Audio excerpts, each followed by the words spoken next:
God to all of you, my dear Filipinas.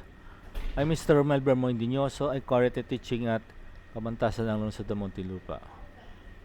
Ang pag-uusapan po natin ay ang importante sa bawat isa ang tamang disiplina. Ang pagkakaroon ng disiplina sa bawat isang tao ay napaka-importante. Ang pagkakaroon ng tamang disiplina ay ang magpapaangat at makapagbago sa ekonomiya ng ating bayan. Hindi lahat ng Filipino ay may katangiang sinasabi ko. Sa pagiging may akdan ng artikulong o librong ito, aking sinasabi na hindi ako perpekto at nagkakamali rin. Dahil lahat tayo ay tao lamang. Ngunit ang pagbabago ay posibleng-posible sa bawat iisa't isa sa atin. Dapat at nararapat na sa atin nagsisimula ang pagbabago bago sa iba. O matuto tayo sa pagkakamali ng ibang tao at maging aral ito lahat sa atin. Alam natin na ang mga maling pag-uugali ay dapat tanggalin ng bawat iisang Pilipino. Aking inuulit, ang may akda ay hindi perpekto at nagkakamali rin. Makikita natin sa kalsada o lantarang hindi pagpila ng mga tao sa pagsakay ng jeep o bus. Tayo ay lahat nag-aagawan na parabang tayo ay mauubusan ng mga sasakyan.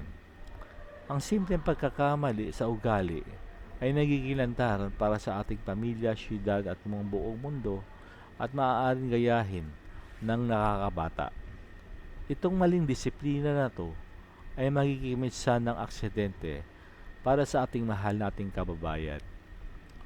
Ang hindi pagtapon ng basura sa tamang basurahan ay ang magiging sanhi ng polusyon, baha at iba't ibang sakit. Ang tingin natin sa maliit na basura ay binabaliwala natin lahat, ngunit kung ito ay pinagtipon-tipon ay maaari magdulot ng perwisyo at sakuna para sa lahat ng nilalang ng mundong ito. Ang mga tagapagtupad batas na hindi sumusunod sa alituntunin ng kanilang sinumpaang tungkulin na maging tapat sa serbisyo at lipunan, sila ay uunti lamang at maaari pa rin dapat sa serbisyo ang iba at ang nakakarami. Ang kalawang ng bansa ay maaari pa rin matanggal sa mangkintab na bakal. Ang kabataang pinag-aaral ng magulang at ng gobyerno, ngunit hindi pumapasok sa klase, ay nasasayang ang buwis na binabayaran ng lipunan upang ang mga mahihirap na estudyante ay makapagtapos at maiaho ng kanilang pamilya at lipunan sa kahirapan. Imbis na sila ay makatulong ay pabigat at perwisyo pa sa ating bayan dahil sila ay naliligaw ng landas. At magiging kabaliktaran ang sinasabing ng ating bayani na ang kabataan ay ang pag-asa ng bayan. Ang mga mahal nating kababayan na nagnanakaw o gumagawa ng masama at nananakit ay walang karapatang mabuhay sa mundong dahil nakikita natin sa karamihan sa kanila ay malakas at kumpleto ang pangangatawan na imbes na magtrabaho ay magsikap ay nanglalamang ng kapwa at hindi lumalaban ng patas.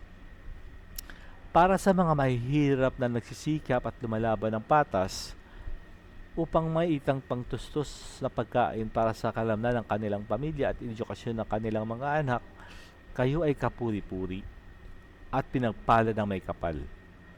Laban lang, mahal kong mga kababayan. Lahat ng nagtatagumpay sa buhay nagsisimula sa mahirap at sa maliit. Para sa lahat ng naninilbihan sa pribado o publikong sektor ng lipunan, pilitin natin maging tapat, masipag at masinop upang kung magtagumpay ang ating pinagsisilbiang ahensya, tayo ay nagwagi na rin dahil may pangtustos na pagkain at edukasyon ng ating pamilya. Ang pag-unlad ng pinagsisilbihang institusyon o tanggapan ay pag-unlad rin dahil tayo ay kapuri-puri at magkakaroon ng gantimpala sa ating mabubuting pagsisikap. Tao rin ang nakakataas sa atin at may puso, pamilya rin sila at may takot sa Diyos. Lahat tayo ay hindi perpekto sa ating sinumpaang tungkulin. Ngunit may kakayahan tayo magbago para sa ating inang bayan, minamahal at para sa ating pamilya na umaasa sa atin upang maging magtagumpay na nilalang sa lahat ng aspeto o larangan ng buhay at siyensya. Ang mga nagsisilbi sa gobyerno na naliligaw ng landas, may oras pa na tayo ay magbago. Hindi naman pera at ginto lang ang nagpapaandar ng buhay at ang kailangan upang umasenso sa buhay. Ang importante, ang mga kamay ng isang tao nagsisilbi sa gobyerno ay walang bahid na dumi, putik at kahit sino man ay pwede nating lantarang iharap sa mundo na walang bahid na hiya kundi katapatan sa serbisyo. Ang huling-huling hininga ng ating buhay, tayong lahat ay hahatulan at haharap sa Diyos na wala tayong maitatagong kahit anumang sekreto at kasalanan. Kung tayo ay nakatakas sa hukom ng tao, sa Diyos ay hindi.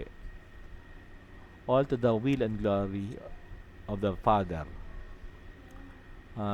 Aking mga mahal na kababayan, aking mga mahal na mga guro, pakisuportahan lang po ako sa aking ginagawang misyon na ilantaran ang mga salita ng Diyos sa ating lahat. Ako po ay guro ng 23 taon sa iba-ibang eskwelahan at sa iba-ibang bansa. Suportahan niyo po ako sa ating ginagawang misyon para po may pagpatuloy ko po ang ating ginagawang tungkulin na magbigay ng edukasyon sa ating lahat sa pamamagitan ng social media.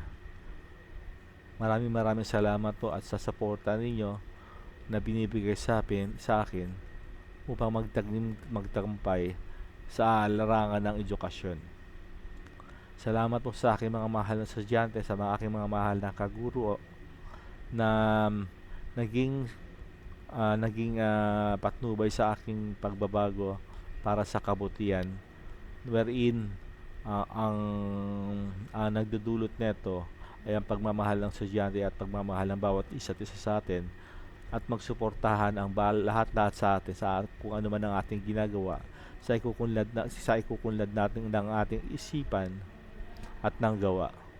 At ang pagbabago dapat ay magsimula sa atin at hindi sa ibang tao.